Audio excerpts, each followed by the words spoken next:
राष्ट्रवादी नेताको हिसाबले यो मुलुकको जेन भएको नेता विकास निर्माण र मतलब चाहिँ अगुवाई गर्नुपर्छ दृष्टिकोण दिने हिसाबले कोही छ भने त्यो केपी ओलीमा पाउनुहुन्छ। केपी ओलीलाई विस्थापित गरियो भने राष्ट्रियताको मुद्दा कमजोर हुन्छ। एउटा कुरा हामीले हेर्का राख्नुपर्छ। यो त कुरा के हेर्का राख्नुहोस् भने नेपालको इतिहासमा जसले राष्ट्रवादको झन्डा उठायो, जसले देशभक्तिको अभियान चलायो, त्यो नेताको बहिर्गमन सहज भएको छ। त्यो नेताको तपाईँ हेर्नुहोस् इतिहास, शासन नेताको इतिहासहरू त्योभन्दा अगाडि तपाईँले हेर्नुभयो भने कुनै नेताको बहिर्गमन पनि सहज भएको छैन, डिग्निफाई भएको छ। यो डिग्निफाई इक्जिट केपी ओलीको नहोस् भन्ने एउटा ठुलो षड्यन्त्र र प्रयास भइरहेको छ। यो प्रयास हामीले उठाउने झन्डा मार्क्सवादको झन्डा सँगसँगै हामीले उठाएको राष्ट्रवादको झन्डा हो। नेपाल राष्ट्रवादको झन्डा जसले मतलब चाहिँ सबभन्दा अग्रभागमा उठाएर सिलछाडो पारेर कुरा गर्छ, त्यसलाई अपमान गर्ने मतलब चाहिँ चलेको छ लामो समय। यो चलिरहेको कुरालाई हामीले गम्भीरताका साथ लिन जरुरी छ। मार्क्सवाद संसारभरि असफल हो, मार्क्सवादी पार्टीहरू कमजोर भइरहेका छन्, तर नेपालमा चाहिँ निर्वाचनवाला किन सफल भइरहेको छ त्यो त उनीहरूको निरन्तर खोजीको विषय छ र यसमाथिको प्रहार त छँदैछ। यो त तपाईँ हामीले 54 सालको मैले अघि भने हामी सबभन्दा बलियो भएका बेला 74 सालमा अर्को बलियो भएका बेला पनि किन प्रहार भयो, भोटो पार्टी यो दोषित जोडिया हो।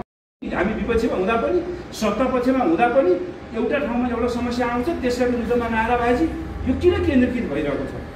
यो कुनै मतलब चाहिँ व्यक्ति कतिलाई लाग्छ केपी ओलीले बोलेको हुनाले उहाँका शैलीका कुराहरू, उहाँका कतिपय मान्छेप्रति मतलब चाहिँ हेर्ने दृष्टिकोण अलिक फरक भयो। अब पार्टी पङ्क्तिका कतिपय साथीहरूको प्रश्न गर्दा अलिक साङ्ग्रो भएको हुनाले यो कारणले मात्रै भएको छ। यति सतही हिसाबले हामी नबुझौँ विषयवस्तु त्योभन्दा पर छ।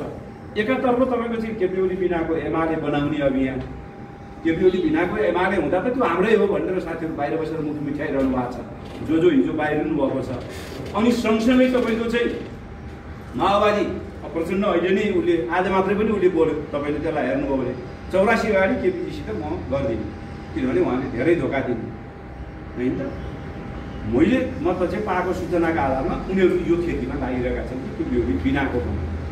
अनि उनीहरूले त्यो प्रहार गर्ने, अन्तर्राष्ट्रिय शक्तिले त्यस किसिमको प्रहार गर्ने, अनि स्वयं कम्युनिस्ट पार्टीको झन्डा बोके बापत हामीमाथिको प्रहार, यी चौतर्फी प्रहारबाट जे कुरा आइरहेको छ र अनि अरू कुराले त पार्टी असफल भएन।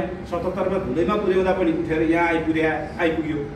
तर चरित्र हत्या जो कमान्ड गरिरहेको छ, जो नेतृत्वमा छ, त्यसको चरित्र हत्या गरिदियो भने त्यो चरित्र हत्या गरिदिसकेपछि, कमान्डरको चरित्र हत्या गरिसकेपछि सेना चाहिँ विफल हुन्छ। यो एकदमै ऐतिहासिक, तपाईँले पढ्नुहोस्, तपाईँ युद्ध सम्बन्धी प्रतिस्पर्धा सम्बन्धी तपाईँले दस्तावेजहरू अध्ययन गर्नुहोस्।